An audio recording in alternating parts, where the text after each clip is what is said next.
Hi friends, welcome to my channel. நம்ம வீட்டில் வளர்க்குற பூனைகள் நம்மளை உண்மையாகவே விரும்புதா இல்லையான்னு எப்படி தெரிஞ்சுக்கலாம்? அதனுடைய இந்த 7 நடவடிக்கைகளை வைத்து அது நம்மளை விரும்புதா இல்லையான்னு நல்லாவே தெரிஞ்சுக்கலாம். அது என்னென்ன நடவடிக்கைகள் அப்படின்னு இந்த வீடியோவில் பார்த்துடலாம். வாங்க இப்போ ஸ்ட்ரெயிட்டாக வீடியோக்குள்ளே போகலாம்.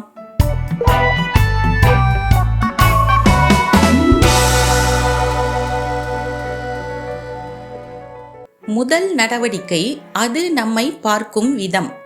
பூனைகள் நம்மளை பார்க்குறத வச்சு அது நம்மளை விருப்பமாக பார்க்குதா இல்லை கடனேன்னு பார்க்குதா அப்படின்னு நாம் நல்லாவே தெரிஞ்சுக்கலாம். எப்படி ஒரு மனிதனின் பார்வையை வச்சு நம்ம மேலே இவங்க விருப்பமாக இருக்காங்களா இல்லை சும்மா பேருக்கு பார்த்து பேசுகிறாங்களா அப்படின்னு நாம் தெரிஞ்சிக்க முடியுதோ, அதே போல் பூனையின் பார்வையை வைத்து அது நம்மளை உண்மையாகவே விரும்புதான்னு தெரிஞ்சுக்கலாம். அது எப்படின்னா, நாம் பூனையை நேருக்கு நேர் பார்க்கக்குள்ள பூனையும் நம்மளை நேருக்கு நேர் பார்க்கணும். மேலும் அது தன் அழகிய கண்களை அமைதியாக மூடி திறந்து அழகா கத்துனுச்சின்னா அது நம்மளை உண்மையாகவே விருப்பமாக பார்க்குது, நம்மளை நம்புதுன்னு அர்த்தம். அப்படி இல்லாமல் நாம் அதை நேருக்கு நேர் பார்க்கக்குள்ள அது வேறு பக்கம் பார்த்தாலோ முகத்தை திருப்பி கொண்டாலோ அதுக்கு நம்ம மேலே விருப்பமும் இல்லை, நம்பிக்கையும் இல்லைன்னு அர்த்தமாம். இரண்டாவது நடவடிக்கை, வாலை ஆட்டுவது.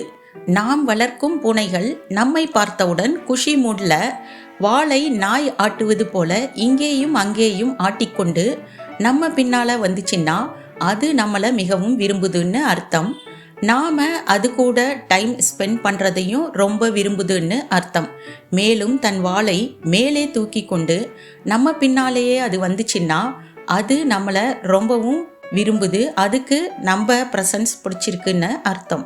அது அப்படி தன்னுடைய வாலை ஆட்டாமல் நம்மளை கண்டுக்காம தான் உண்டு தன் வேலை உண்டுன்னு அந்த பக்கமாக நகர்ந்து போயிடுச்சுன்னா நம்மளை அதுக்கு அவ்வளவா பிடிக்கலைன்னு அர்த்தம். மேலும் இந்த முசுடு மூஞ்சில எதுக்கு முழிச்சோமோன்னு நினச்சிக்கிட்டு அப்படி போகுதாம் அது. மூன்றாவது நடவடிக்கை, அதிகப்படியாக ஸ்கிராச்சிங் செய்வது. பூனைகள் அப்பப்ப தன் நகங்களை கூர்மைப்படுத்த ஸ்கிராச்சிங் செய்யும்.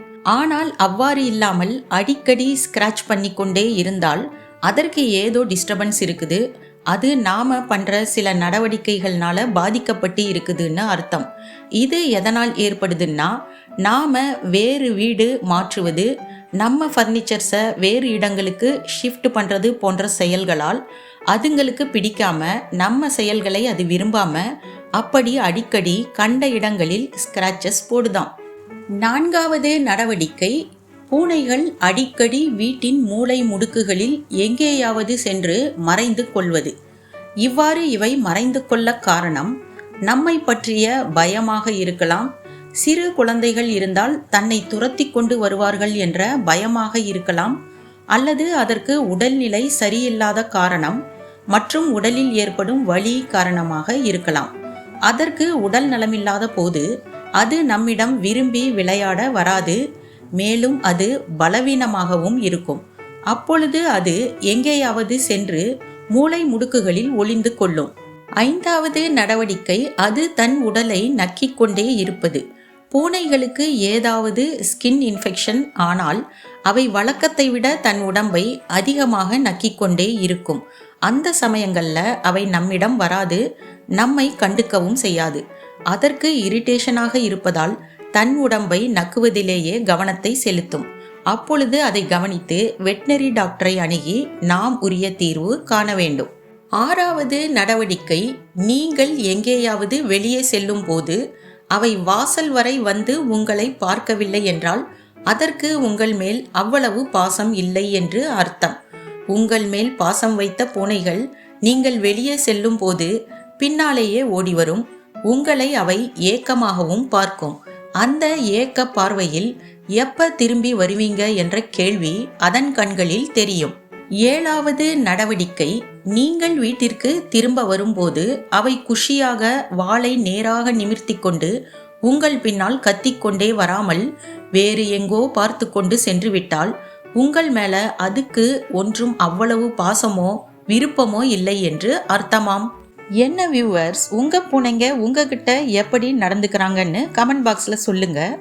அப்படி நெகட்டிவாக நடந்துக்கிறாங்கன்னா நீங்கள் அவங்களுக்கு பிடிச்ச மாதிரி நடந்துக்குங்க. இந்த வீடியோ உங்களுக்கு பிடித்திருந்தால் லைக் பண்ணுங்கள், ஷேர் பண்ணுங்கள், சப்ஸ்கிரைப் செய்து கொண்டு சேனலுடன் இணைந்திருங்கள். நன்றி.